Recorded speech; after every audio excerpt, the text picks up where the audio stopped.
Greetings, people who identify as grammarians.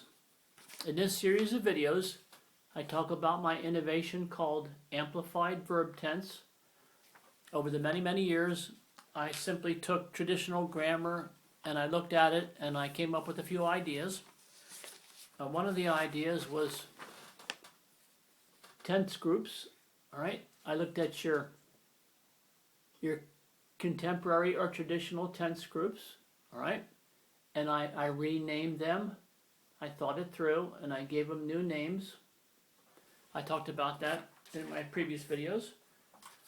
And in each tense group, okay, these are my new terms. Let's say the basic tense group, I have what I call action time indicators.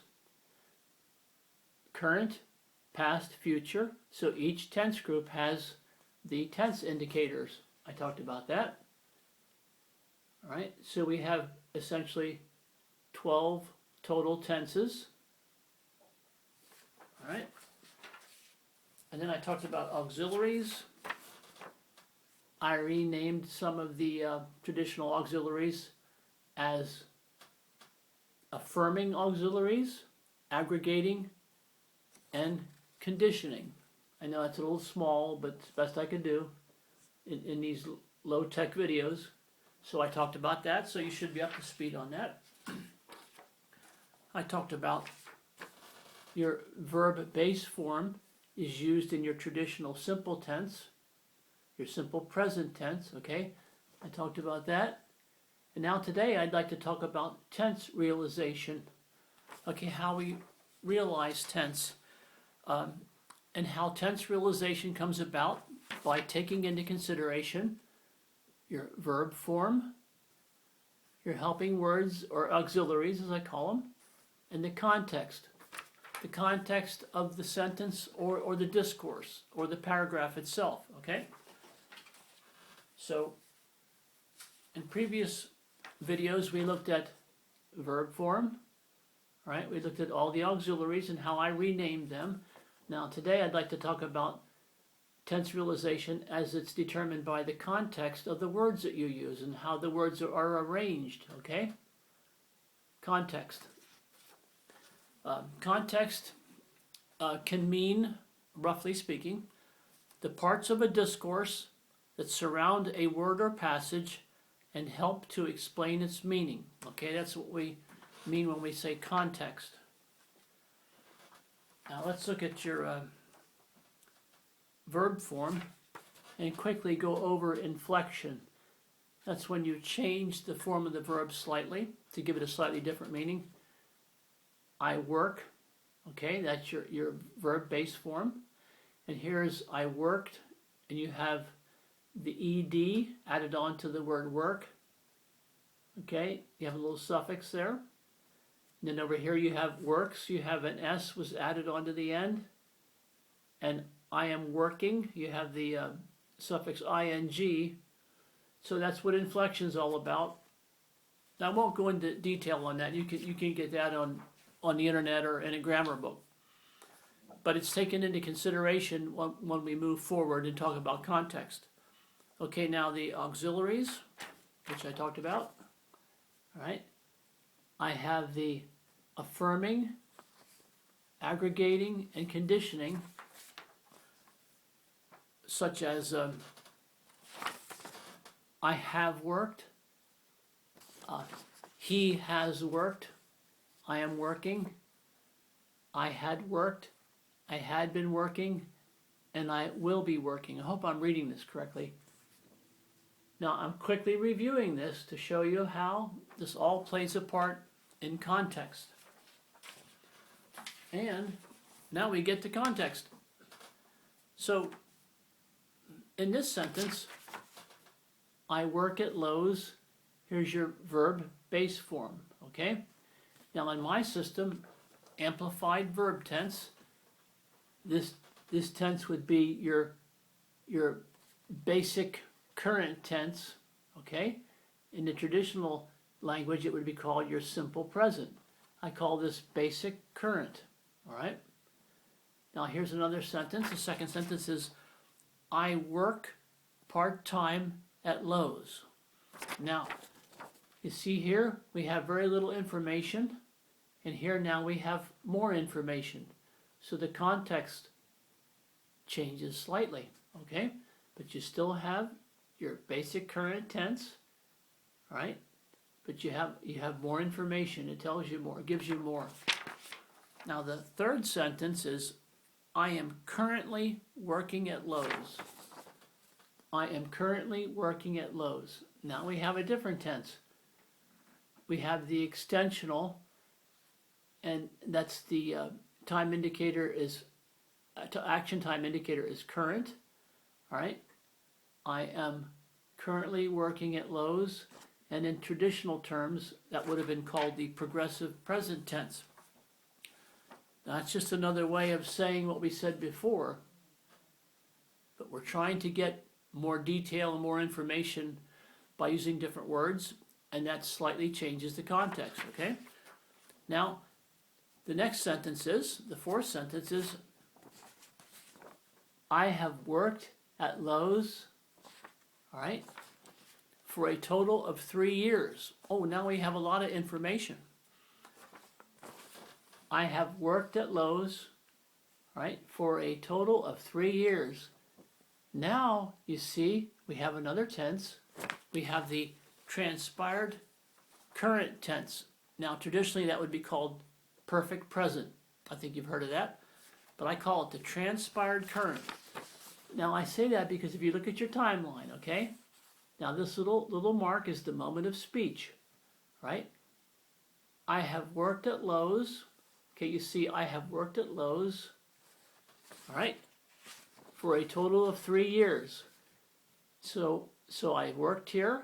This line shows for a total of 3 years, and it brings you up to the present moment of speech, okay? Now let's look at another example here. I have been working at Lowe's for 3 years. Now see, because of the choice of the verb form and the auxiliaries, you get a different tense. Here we have, the tense is the transpired extensional, and the action time indicator is current. Now, in traditional terms, this would be called the perfect progressive present tense. Now it sounds goofy, but watch. I have been working at Lowe's for 3 years. That's a different tense. You see, it says pretty much what it says in this sentence, but you have, because of your choice of verb form and the auxiliaries and the other words in the sentence, you have a slightly different way to impart information. Okay, see that difference here between these two? You can study that and see what I'm trying to say. It's kind of saying the same thing, but the choice of words gives you a more precise meaning. Now you say, well, I still don't get it. Well, let's look at different sentences. All right? Now here we're talking about context, all right? This first sentence is, I have lived in Rome since 2004. I have lived in Rome since 2004. All right? In traditional terms, that would be your perfect present tense. In my system, all right, it's transpired current. Okay, I have lived in Rome since 2004. Okay, that tells you a certain amount of information. That gives you a certain amount of information. Now, let's just say we change the verb form and we change the, we add some auxiliaries. I have been living in Rome since 2004. Now we have the transpired extensional current tense, okay? And you see the line, the timeline, all right? They look the same. You could use this timeline pretty much for either sentence. All right? Now, I mentioned that when I showed you the first group of sentences, okay? And you're thinking, Okay, well, you can say, you can make a sentence two different ways and kind of give the same meaning. Yes, but at some point you have to be more specific and you have to give the listener more information so that he or she can infer the exact correct context, the exact correct meaning. Now let's look at another sentence here, and then we'll get to the heart of the matter here. Okay, here. I have lived in Rome on 3 separate occasions since 2004. Now look at this sentence. I have lived in Rome on 3 separate occasions since 2004. Now see, you're giving just slightly more information, but it has a much more clear meaning. Okay, 2004, it's indicated by the red dot. Okay, I have lived, okay, that's your dots here, all right? I have lived in Rome, all right, on 3 separate occasions since 2004. Now just see how in your mind the timeline has changed, and it's more clear. Okay, it's more clear. I have lived in Rome, all right, that's up until the time of speech here, all right?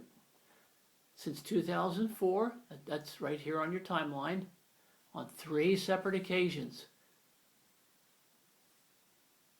Okay, now that might sound weird or complicated, or to some people might sound too simple. You say, well, why'd you even bother telling me? Well, because the verb form that you use, okay, the verb form, the auxiliaries, and the added material, the added extra words that you use will change the meaning of the sentence, and it will give you a more precise indication of the tense. And that's the whole point. So basically, over the past 30 some years, I just took the traditional verb tense situation and changed some of the terms, and I changed the way you look at it. I won't go into any more detail because people aren't watching my grammar videos.